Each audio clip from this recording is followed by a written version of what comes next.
We hope we didn't hurt your feelings. No, we're sorry that the message is so true. We kind of wish it wasn't true, so then you wouldn't feel so bad. You know, when you're bold, telling people the truth about Jesus Christ, you're not worried about how people are receiving it, are you? Are you? Now, there's times when, I've spoken all over the world, thousands of people, 5 people. There are times when I look at them and I think, I got to tone it down because these people are so weak. If I say anything hard, they're going to fall off their chairs. They're just weak people. You can't tell them the truth.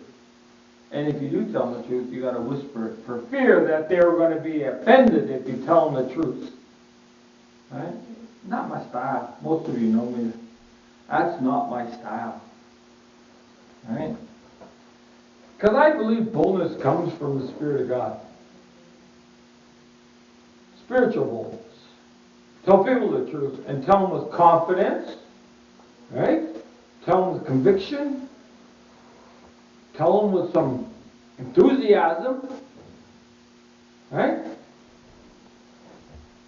So they saw boldness. But then they also then perceived what? What did they think? They were uneducated. That they were uneducated. They're dumb. These are people who don't know nothing. They're dummies.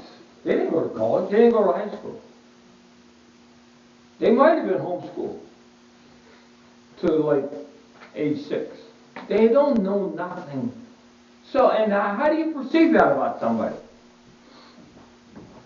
How do you perceive in somebody that they're uneducated?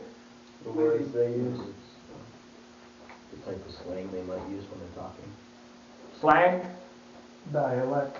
Pardon? Dialect. What type of dialect are you using? Dialect? Yeah. Maybe they think they're uneducated of the law itself. For the law? Yeah. Yeah. Now, here's what we know about the culture then. If you're a Pharisee, you got to wear a certain outfit. Got the little tassels on the bottom. Got the phylacteries on the arm. The leather straps. Right? Sometimes they wore a hat. 4 corners meant one thing, 3 corners meant something else, round meant something else. Right? So, if you're in the marketplace and you're a Pharisee, people can look at you and know this fast. What kind of Pharisee you were, and how much education you had, how high you went in the school of the prophets, all that stuff. Kind of like today. We got that show-off knowledge nonsense today too. Show off how smart you are. We got that. We just disguise it. So while they're talking with boldness,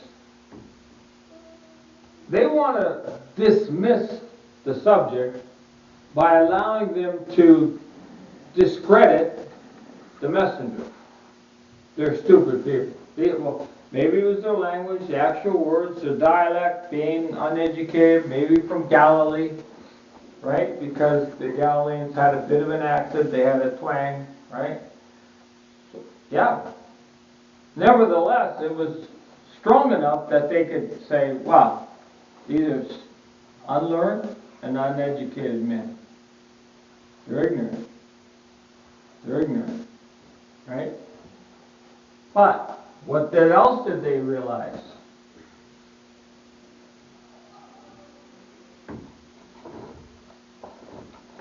They knew something else. What did they know? They have been with the Lord. They have been with the Lord. They've been with the Lord. How do you know that? How does anybody know that? How they act. By the way they act? Mm-hmm. Right now they were talking with boldness, even though they were learned and uneducated, or ignorant and uneducated, but there was this realization that they had been with Christ.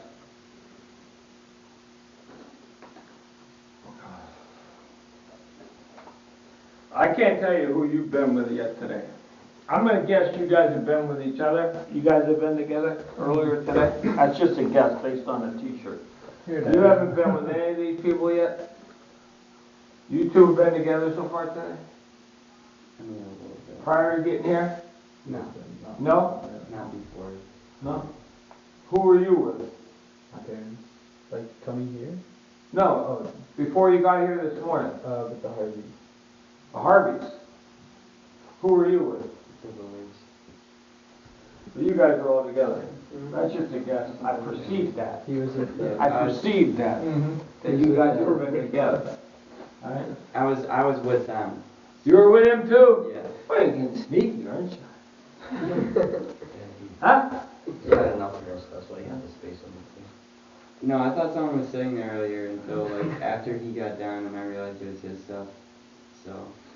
Well, it doesn't take long to perceive things, does it? Mm-hmm. Maybe a minute. I mean, you could be wrong in your perceptions.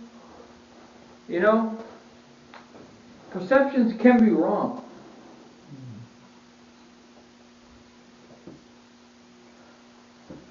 But I don't know how they figured out that these people were with Christ. He'd been risen from the dead. He's not on the planet. He's gone. Off the planet. No longer visible. Nobody could see him. He's in heaven. He ascended physically. The same Jesus, the angel said, who you saw go will come back same way. So physically, Christ is up there. Because he physically went up. Not spiritually, he physically ascended. Not only from the grave, but off the planet. You know where he's at? In the right hand of God. Huh? In the right hand of God. Where? In heaven. Where? All we know for sure is up, right? Mm-hmm. That's all we know for sure. But he physically is up there. Now God says he's a spirit, nobody can see it. But his son's physically up there somewhere. At the right hand, no doubt, as the brother said. But physically he is somewhere. Okay? Now that's hard for your mind to wrap around, I know that. You ever been in an airplane, of course? You know that when you go a mile up, 2 miles up, you can't live, you can't breathe. You can't survive because it's cold. The plane has to protect you.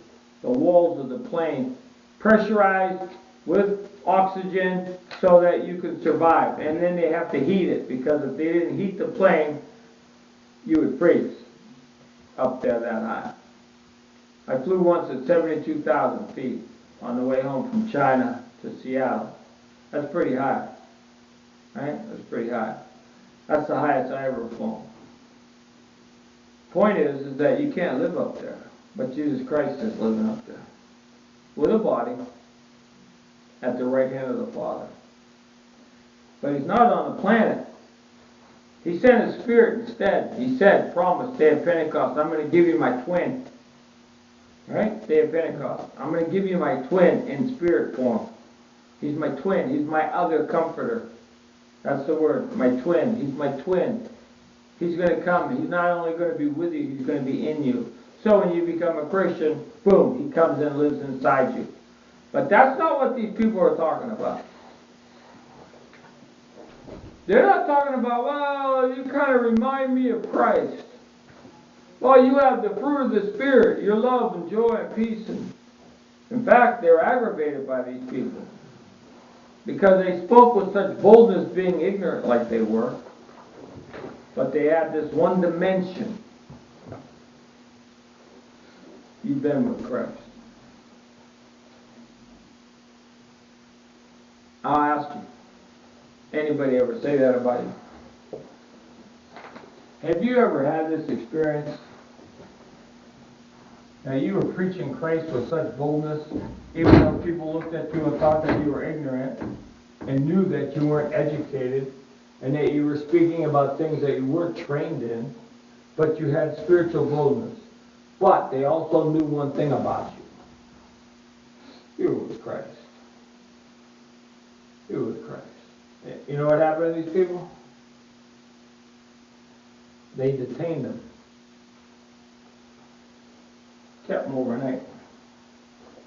The next day they said, listen, you gotta shut up. You can't keep talking about this Jesus guy. Alright? So this is what we know. for sure.